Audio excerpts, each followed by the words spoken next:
बिहारमध्ये अभूतपूर्व यश मिळालंय।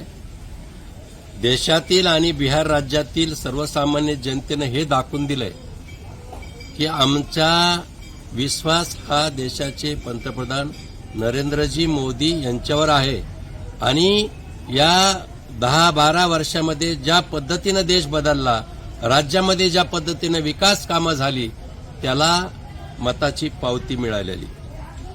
आणि दुसरी गोष्ट म्हणजे ज्या काँग्रेसनं 60-70 वर्ष या देशावर राज्य केलंय, त्या काँग्रेसला 100% आता घरी बसण्याची वेळ आली आणि ती जनतेनं आणली।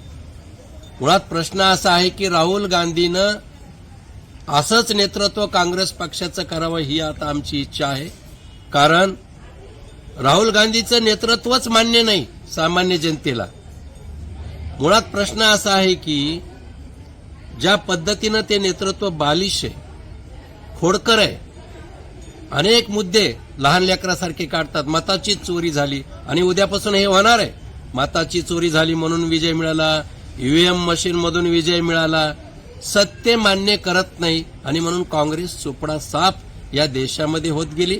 मला असं वाटतं की राहुल गांधीनं आता ज्या पद्धतीनं 2-3 महिन्याला ते परदेशात जातात, इटलीला जातात, आजोळी जातात, त्या पद्धतीनं त्यांनी जाऊन बसावं आणि नाहीतरी त्यांच्या काँग्रेसच्या अनेक लोकांना पाकिस्तान घरासारखं वाटतो तर ते त्यांनी आता स्वीकारावं।